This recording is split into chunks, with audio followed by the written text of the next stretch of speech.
고대 인도의 왕사성 밖에는 고요한 중림 정사가 있었습니다. 그날 밤 달빛은 물처럼 맑았지만 청년의 마음을 뒤흔들 만한 대결이 펼쳐지고 있었습니다. 세 명의 절세미녀, 경국지색의 용모와 아리따운 자태를 뽐내는 그녀들은 마왕 파순의 지시를 받고 선정에 든 석가모니 부처님 앞에 나타났습니다. 그녀들은 온갖 유혹의 기술을 동원하여 이 수행자의 마음을 흔들고자 했습니다. 그러나 부처님께서는 그저 담담히 한마디 하셨을 뿐입니다. 나는 그대들을 썩은 나무처럼 볼 뿐이다. 이 이야기는 2500년 동안 전해져 내려왔지만 수많은 사람들을 혼란스럽게 하는 모순을 품고 있습니다. 불교에서 색즉시공, 공즉시색이라 하여 모든 현상은 헛개비와 같이 실체가 없다고 가르치는데 왜 그토록 엄격하게 여색을 가까이 하는 것을 금지하는 것일까요? 만약 모든 것이 공하다면 여색이 무엇이 두렵단 말입니까? 인연이 있어 이 영상을 보게 된 당신은 결코 우연이 아닙니다. 금강경에서 말했듯이 세상의 모든 현상은 꿈과 같고 환상과 같으며 물거품과 같고 그림자와 같으며 이슬과 같고 또한 번개와 같으니 마땅히 이와 같이 보아야 합니다. 오늘 우리는 함께 이 천년의 수수께끼에 대한 진실을 파헤쳐 볼 것입니다.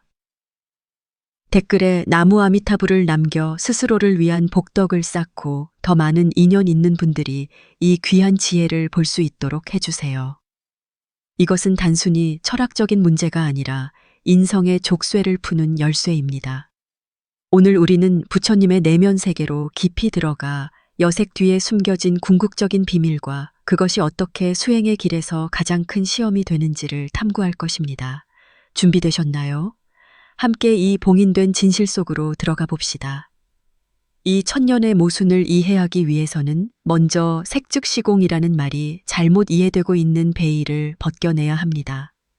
대부분의 사람들은 색즉시공을 모든 것이 가짜이므로 마음대로 해도 된다고 생각하는데 이것은 얼마나 치명적인 오해입니까?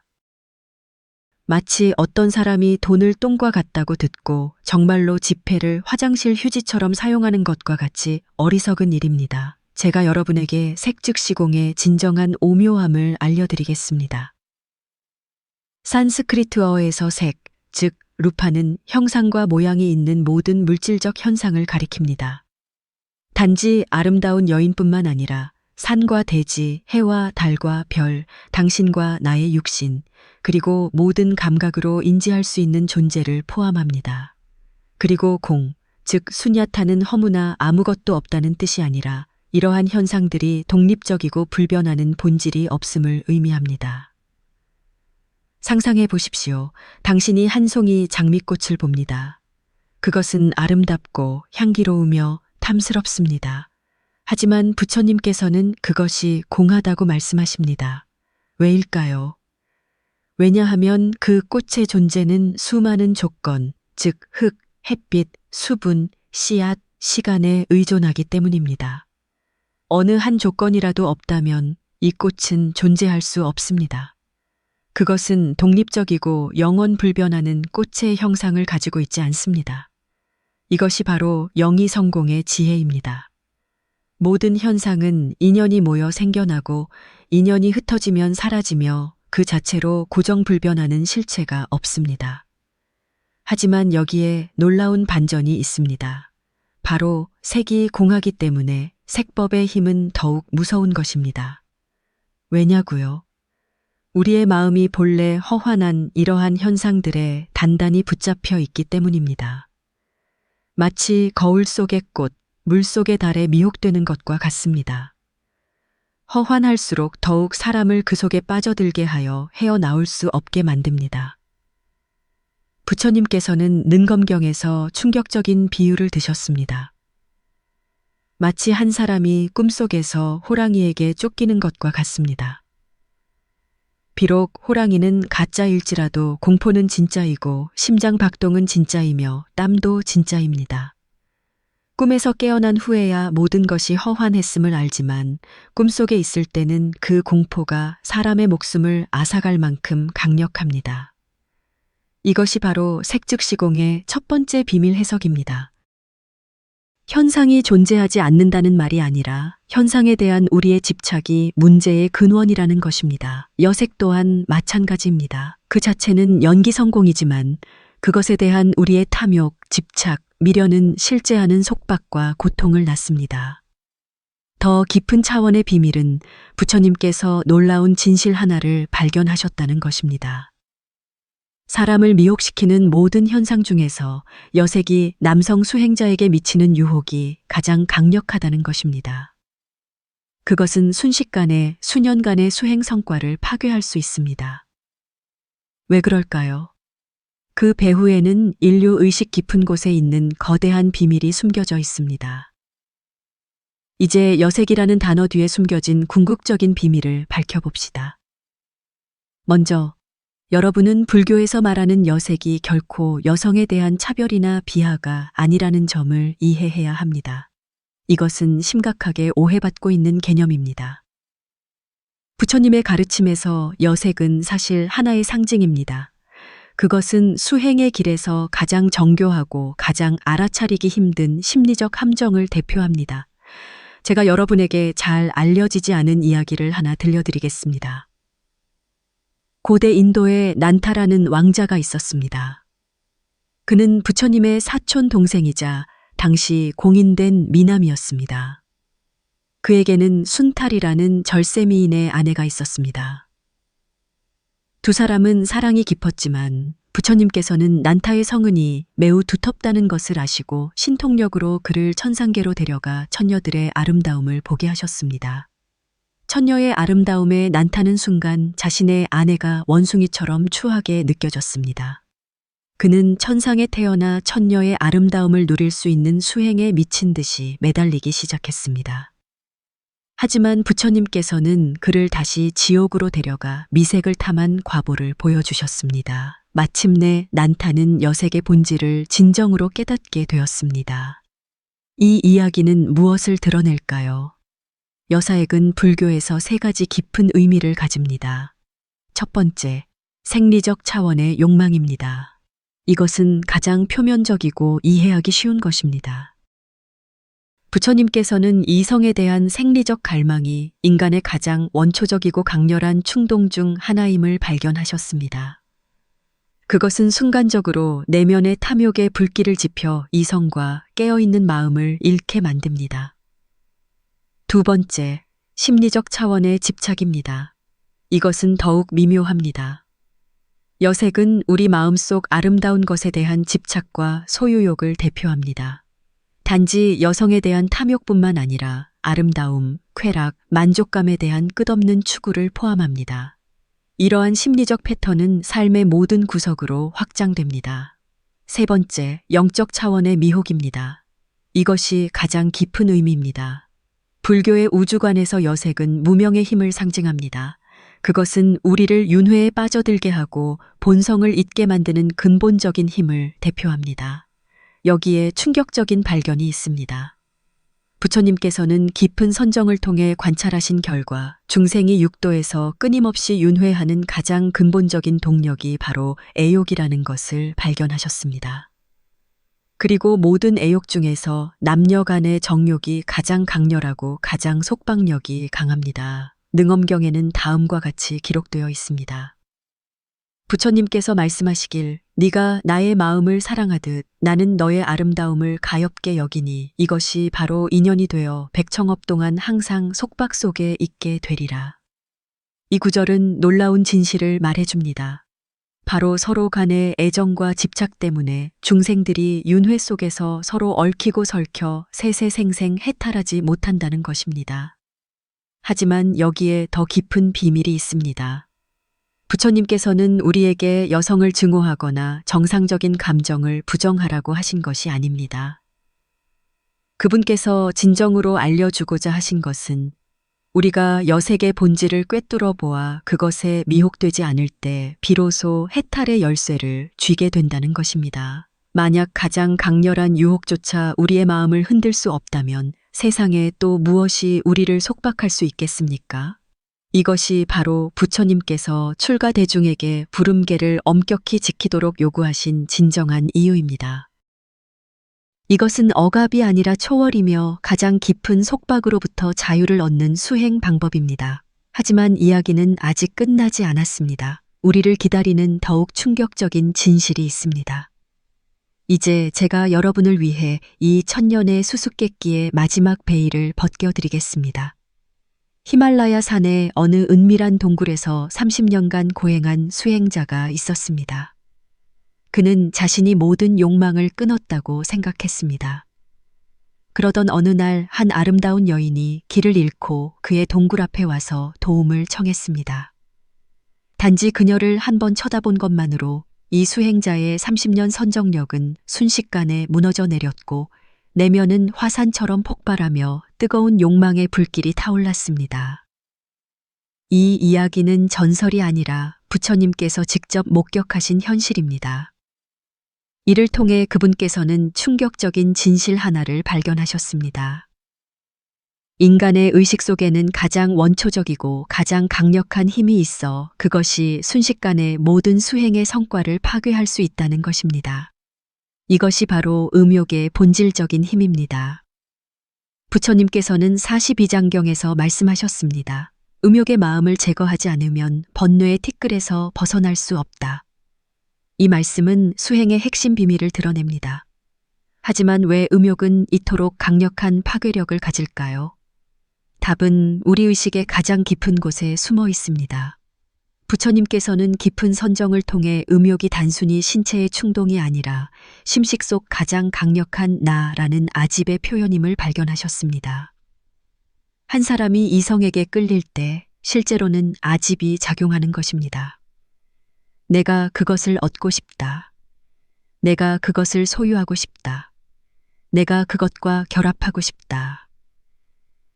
이 나라는 집착은 너무나 강렬해서 순식간에 사람의 모든 심력을 동원할 수 있습니다. 여기에 놀라운 발견이 있습니다. 음욕은 사람의 몸, 마음, 영혼 세 가지 차원의 힘을 동시에 동원할 수 있는 씨앗과 같습니다. 신체의 갈망, 감정의 의존, 정신의 환상, 이 세 가지가 하나로 합쳐져 거대한 견인력을 형성합니다. 이것이 바로 고승대덕조차도 이 관문에서 넘어질 수 있는 이유입니다. 더 깊은 지혜는 부처님께서 전환의 비밀을 발견하셨다는 데 있습니다. 진정한 수행은 욕망을 억누르는 것이 아니라 욕망의 에너지를 전환하는 것입니다. 마치 연금술사가 납을 금으로 바꾸듯 현명한 수행자는 음욕의 에너지를 해탈의 힘으로 전환할 수 있습니다. 이것이 바로 밀종에서 의식을 전환하여 지혜로 만드는 근본 원리입니다. 티베트 불교의 심오한 가르침에는 착화정이라는 비밀 수행법이 있습니다. 수행자는 특수한 관상법과 호흡법을 통해 성적 에너지를 위로 끌어올려 지혜의 빛으로 전환합니다. 이것은 억압이 아니라 승화입니다. 부처님께서 부름계를 제정하신 진정한 지혜는 완전한 금욕을 통해 수행자가 전례 없는 청정함과 자유를 경험하게 하는 데 있습니다. 한 사람이 더 이상 가장 강력한 욕망에 이끌리지 않을 때 그의 마음은 마치 길들여진 야생마처럼 진정한 자재를 얻게 됩니다. 여기 또 하나의 숨겨진 비밀이 있습니다. 부처님께서는 진정한 수행자에게 있어 음욕을 끊는 것은 무언가를 잃는 것이 아니라 더 큰 즐거움을 얻는 것이라고 발견하셨습니다. 이 즐거움은 외부 환경에 의존하지 않고 타인에게 의존하지 않으며 순수하게 내면 깊은 곳에서 솟아나는 법희선열입니다. 마지막으로 음욕과 노여움, 어리석음이 바로 열애의 씨앗이다 라는 충격적인 말이 있습니다. 이것은 모순처럼 들리지만 최고의 지혜를 드러냅니다.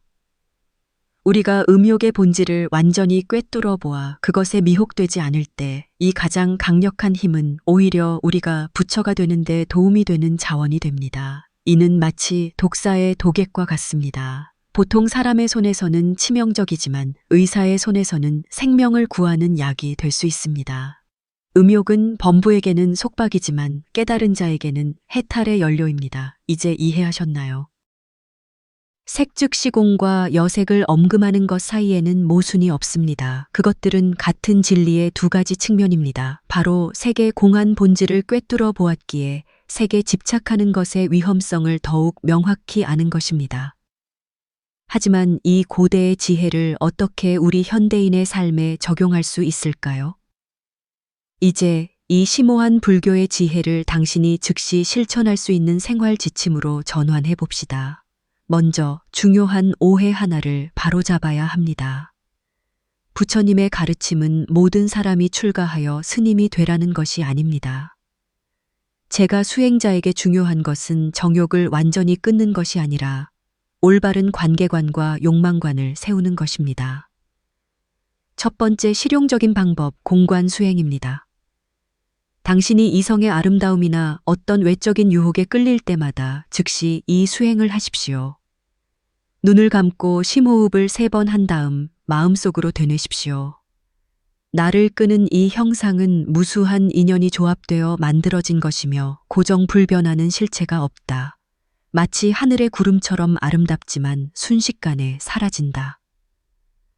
이렇게 꾸준히 관상하면 그 강렬한 갈망이 약해지기 시작하는 것을 발견할 것입니다. 두 번째 실용적인 방법, 관점 전환법입니다. 부처님께서는 제자들에게 모든 여성을 어머니, 누이 또는 딸로 보라고 가르치셨습니다. 이것은 자기기만이 아니라 자비심과 존중심을 기르는 묘법입니다. 당신이 이런 청정한 시선으로 다른 사람을 볼 때 음욕은 자연히 줄어들고 그 자리에는 따뜻한 자비가 들어섭니다. 세 번째 실용적인 방법, 에너지 전환술입니다. 성적 충동이 일어날 때 억누르지 말고 전환하십시오. 즉시 운동을 하거나 책을 읽거나 명상을 하거나 당신을 집중하게 만드는 어떤 활동이든 시작하십시오. 불교에서는 성적 에너지가 본질적으로 생명력이며 창조력, 지혜력, 자비력으로 전환될 수 있다고 봅니다. 네 번째 실용적인 방법, 신성한 관계관 세우기입니다. 만약 당신에게 배우자가 있다면 여러분의 관계를 수행의 도량으로 삼으십시오. 진정한 사랑은 소유하고 얻으려는 것이 아니라 서로를 성장시키고 승화시키는 것입니다. 친밀한 관계 속에서 깨어있음을 유지하고 매번의 상호작용을 수행의 기회로 삼는 법을 배우십시오. 현대인의 흔한 오해와 해결책, 오해 1, 금욕이 곧 억압이라고 생각하는 것. 해결, 진정한 금욕은 전환이지 억압이 아닙니다. 마치 강물을 발전소로 이끌어 전기를 생산하는 것이지 거대한 댐으로 억지로 막는 것이 아닌 것과 같습니다. 오해 2. 불교가 정상적인 감정 생활을 반대한다고 생각하는 것. 해결. 불교가 반대하는 것은 집착과 탐닉이지 정상적인 감정이 아닙니다. 핵심은 내면의 자유와 깨어있음을 유지하는 데 있습니다. 오해 3. 세속을 초월하려면 냉담하고 무정해야 한다고 생각하는 것. 해결, 진정한 지혜는 대자대비이지 냉담함이 아닙니다. 당신이 더 이상 욕망에 이끌리지 않을 때 당신의 사랑은 오히려 더욱 순수하고 사심 없어집니다. 일상생활 속 구체적인 연습. 매일 아침 일어난 후 5분간 묵상하십시오. 오늘 내가 만나는 모든 사람을 청정한 마음으로 대하고 외모에 미혹되지 않으며 내면의 평온과 자비를 유지하기를 원합니다. 매일 밤 잠들기 전 반성하십시오. 오늘 나는 욕망에 지배당했는가? 다른 사람을 대상화하는 시선으로 보았는가? 만약 그랬다면 참회하고 내일은 더 잘하겠다고 발언하십시오. 이 방법들의 핵심 목적은 당신을 욕망도 없고 구하는 것도 없는 목석 같은 사람으로 만드는 것이 아니라 당신을 자기 내면의 주인으로 만드는 것입니다. 당신이 더 이상 가장 강력한 욕망의 노예가 아닐 때 당신은 진정한 자유를 얻게 됩니다. 부처님의 말씀을 기억하십시오. 마음이 움직이지 않으면 바람이 어찌하리요. 당신의 마음이 여여부동할 때 세상의 모든 유혹은 타락의 함정이 아니라 수행의 자원이 됩니다. 이것이 바로 고대의 지혜가 현대 생활에 실제로 적용되는 방식입니다. 하지만 이 심오한 주제에는 우리가 탐구해야 할 마지막 한층의 의미가 더 있습니다. 처음의 이야기로 돌아가 봅시다. 3명의 절세 미녀가 부처님 앞에서 온갖 요염한 기술을 펼쳤을 때 부처님께서는 말씀하셨습니다. 나는 그대들을 썩은 나무처럼 볼 뿐이다. 이 말씀의 진정한 의미를 이제야 당신은 완전히 이해할 수 있을 것입니다. 부처님께서는 이 여인들을 모욕하신 것도 그들의 아름다움을 부인하신 것도 아닙니다. 그분께서는 더 깊은 차원의 진실을 보고 계셨습니다. 모든 외적인 아름다움은 시간이 흐름에 따라 사라지지만 오직 내면의 깨달음과 지혜만이 영원한 보물이라는 것을 말입니다. 이것이 바로 색즉시공과 여색을 보는 것 사이의 모순처럼 보이지만 실제로는 통일된 궁극의 지혜입니다. 모든 현상의 공한 본질을 꿰뚫어 보았기에 내면의 청정함을 더욱 소중히 여기는 것입니다. 욕망의 허환함을 명확히 이해했기에 진정한 해탈을 더욱 갈망하는 것입니다. 오늘 당신이 번화한 거리를 걸을 때, 당신이 하늘을 뒤덮는 유혹에 직면할 때, 당신은 여전히 예전처럼 길을 잃을 것입니까? 아니면 부처님의 가르침을 떠올리며 내면의 맑은 정신과 자제함을 유지할 것입니까? 진정한 수행자는 세속을 피하는 것이 아니라 세속 속에서 출세간의 마음을 유지하는 사람입니다. 그들은 감정이 없는 것이 아니라 집착을 초월한 큰 사랑을 가진 사람입니다. 그들은 냉담하고 무정한 것이 아니라 더 높은 지혜와 자비로 이 세상을 껴안는 사람입니다.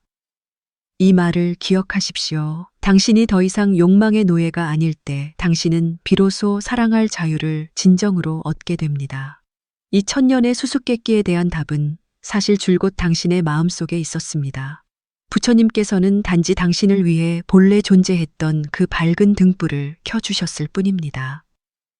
이 영상을 본 인연 있는 모든 분들이 이 깨달음의 길 위에서 더욱더 밝게 나아가시기를 기원합니다. 댓글에 여러분의 깨달음을 공유하여 우리 모두 지혜의 바다에서 서로에게 영감을 주고 함께 성장해 나갑시다.